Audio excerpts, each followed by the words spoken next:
इस वीडियो में हम समझेंगे कि गुजरात में 2002 में इतने भयानक दंगे क्यों हुए थे और देश के जो प्रधानमंत्री है मोदी जी, उनका इन दंगों में क्या योगदान था। क्या वो इन्हीं दंगों की वजह से इस देश के प्रधानमंत्री बने हैं। इस वीडियो में इस बारे में भी जानेंगे कि ये दंगे हुए क्यों थे। गोधरा ट्रेन जो जला दी गई थी उसका इन दंगों से क्या लेना देना था और इस दंगों में सबसे ज्यादा नुकसान हिंदुओं को हुआ था या मुसलमानों को। सबसे ज्यादा मरने वाले लोग हिंदू थे या मुसलमान। और क्या अपने फायदे के लिए मोदी जी ने इन दंगों को नहीं रुकवाया, क्योंकि पुलिस का इस्तेमाल इन दंगों में बहुत ही कम करा गया था। समझेंगे इस वीडियो। देखो, इस मसले की शुरुआत कहां से होती है। ये होती है राम जन्मभूमि से।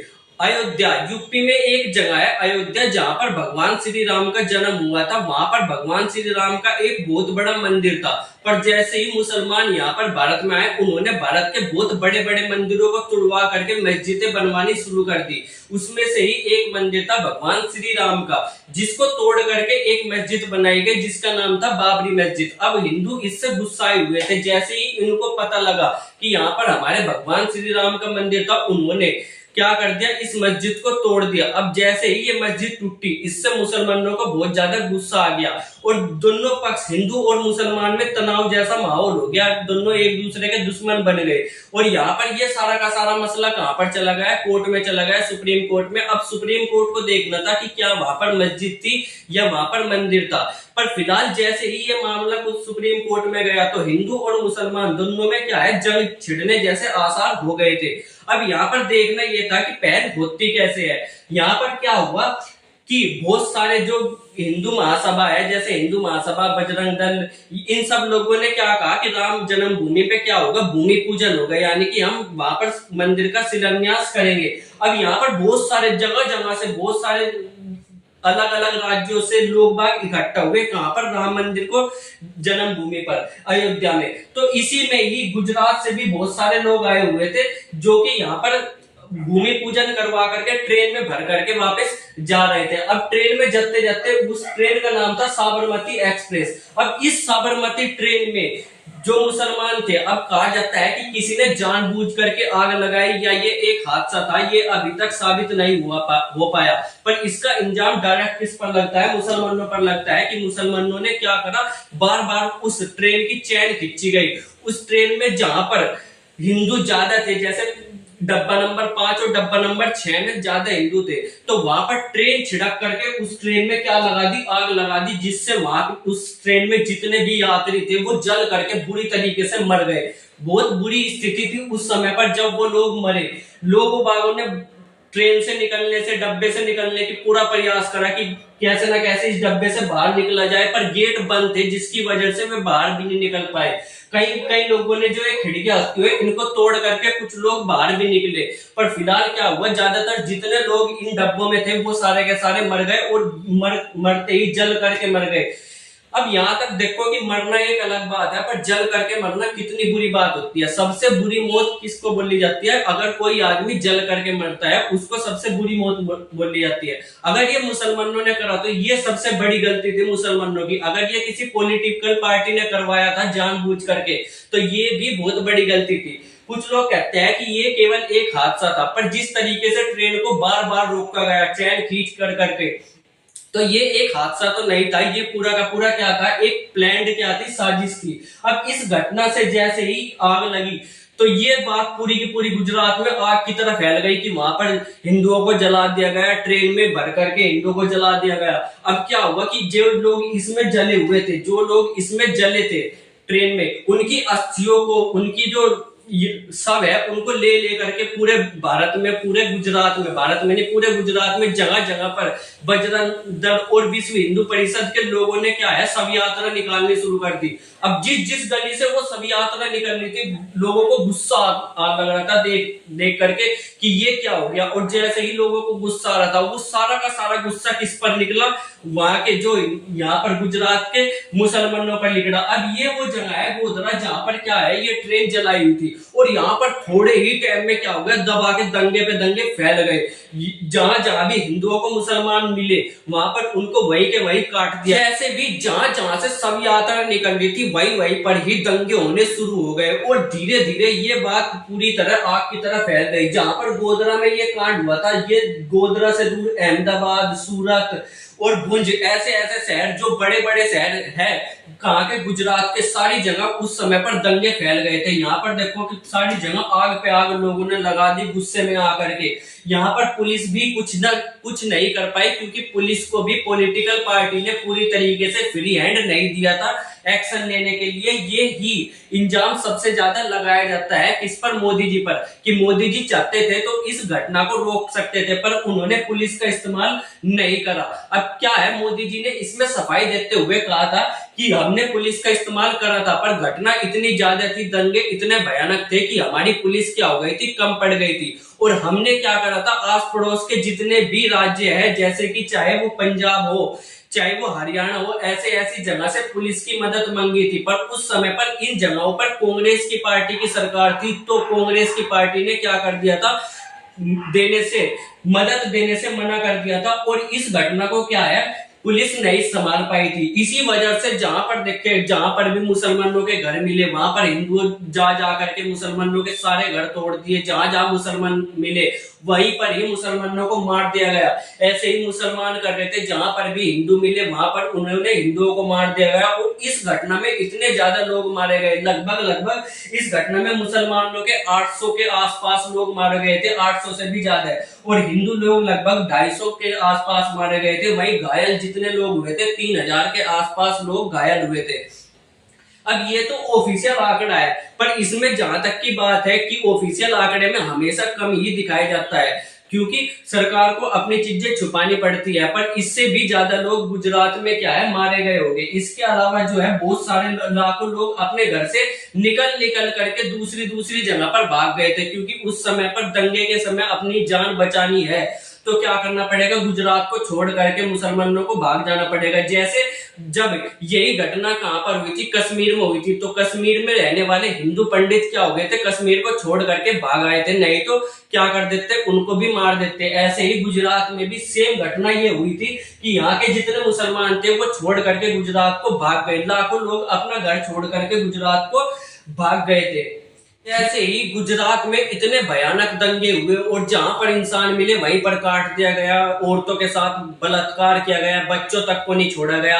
इतने भयानक दंगे हुए तो ये मसला केवल गुजरात का रह करके पूरे कहां पर, पूरे भारत का बन गया और पूरे भारत के साथ साथ ये पूरे विश्व का मसला बन गया। तो सारे के सारी मीडिया, चाहे इंटरनेशनल में, चाहे अमेरिका की मीडिया हो, चाहे इंग्लैंड की मीडिया हो, चाहे यूएन की मीडिया हो, सारी की सारी मीडिया क्या है, इस घटना को कवर कर रही थी और भारत में बदनामी हो रही थी इस घटना को लेकर के।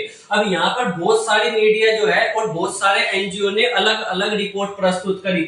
वे एनजीओ क्या करते हैं, ज्यादातर एनजीओ ऐसे थे जो ह्यूमन राइट की बात करते थे। ह्यूमन राइट मतलब मानव अधिकार, कि आदमी पर कहीं ना कहीं अत्याचार तो नहीं हो रहा, अगर कोई ऐसी बात कर रहा है। वे वाले एनजीओ ने रिपोर्ट प्रस्तुत करी जिसमें से एक एनजीओ है ह्यूमन राइट वॉच। इसने रिपोर्ट में कहा कि ये जो घटना थी ये प्री प्लान्ड थी, यानी कि सोच समझ करके इस हिंसा को करा गया, सोच समझ करके ये दंगे करवाए गए और इसका डायरेक्ट इंजाम किस पर लगा, मोदी जी पर लगा और कहा गया कि मोदी जी ने ये दंगे करवाए हैं। इसके बाद क्या है, एमनेस्टी ने भी अपनी रिपोर्ट प्रस्तुत करी। ये भी एक एनजीओ है जो कि मानव अधिकार की बात करता है। इसमें कहा गया कि 2000 से ज्यादा लोग इस घटना में मारे गए, जिसमें से सबसे ज्यादा मारे गए लोग कौन से थे, मुसलमान थे। और मुसलमानों की जो स्त्रियां है उनके साथ बहुत बुरी तरीके से बलात्कार किया गया। ऐसी ऐसी चीजें इसने अपनी रिपोर्ट में लिखी।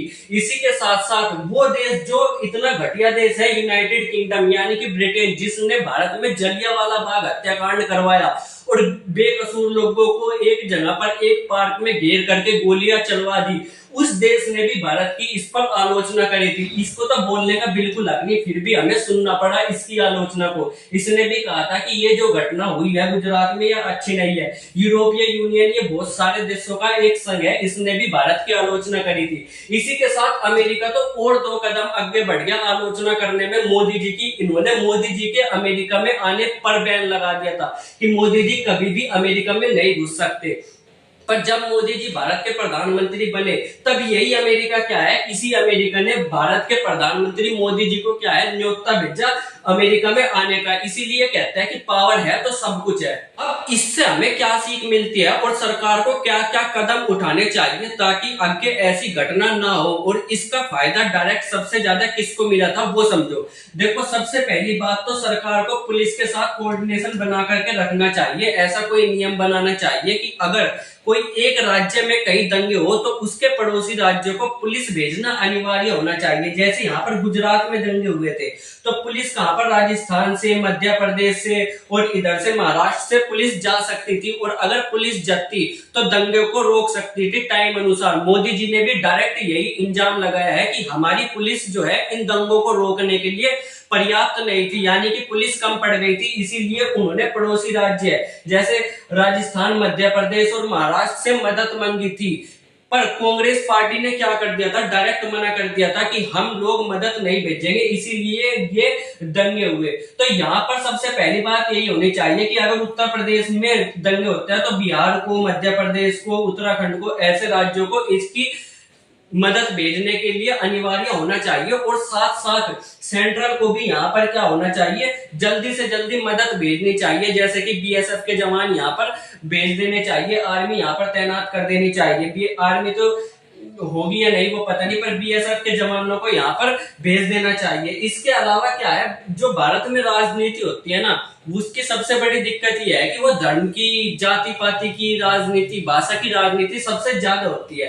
अगर आपको हिंदुओं का मसीहा बनना है तो आप क्या करो, सिंपल ही है, 2-4 मुसलमानों को मरवा दो और हिंदू के दिमाग में ऐसी छवि बन जाएगी, और साथ में ये और कह देना कि मैंने तो ये हिंदुओं के लिए किया है, तो सारे के सारे हिंदू क्या हो जाएंगे, आपके फैन हो जाएंगे। अगर आपको मुसलमानों की वोट चाहिए तो आप हिंदुओं को मरवा दो और कह देना कि मैंने तो मुसलमानों की भलाई के लिए हिंदुओं को मरवाया है। अगर ब्राह्मणों के वोट चाहिए तो दलितों को मरवा दो, और दलितों के वोट चाहिए तो ब्राह्मणों को मरवा दो।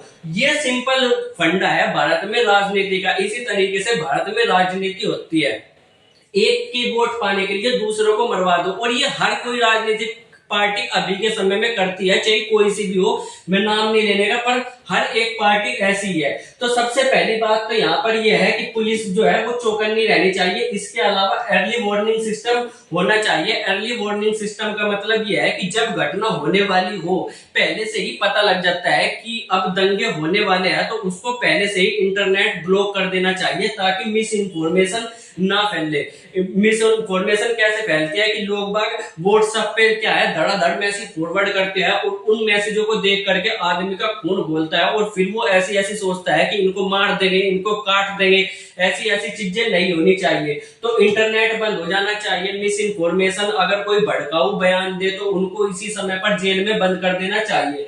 ठीक है, तो ये सब चीजें कर सकते हैं ताकि आप लोग ऐसे दंगे दोबारा ना हो। तो इस दंगों का डायरेक्ट फायदा किसको हुआ, तो भले ही किसी पर भी इंजाम लगते हो, मोदी जी का इसमें हाथ हो या ना हो, पर इस दंगों का डायरेक्ट फायदा किसको हुआ, मोदी जी को हुआ। क्योंकि इन दंगों के बाद कितने लोग मरे, ज्यादातर मुस्लिम लोग मरे, और मुस्लिम लोग मरे तो कैसी इमेज बन गई मोदी जी की, हिंदू हृदय सम्राट की, यानी कि ये तो हिंदुओं का मसीहा है। और भारत की जनता ऐसी ही है अभी, और इसमें हम कुछ भी नहीं कर सकते। तो यहाँ से लोग बाग हिंदू के नाम पर वो मोदी जी को वोट देने लगे, और धीरे धीरे वो कहा के प्रधानमंत्री भी बन गए भारत के। अब भारत के प्रधानमंत्री वो 3 बार बन चुके हैं।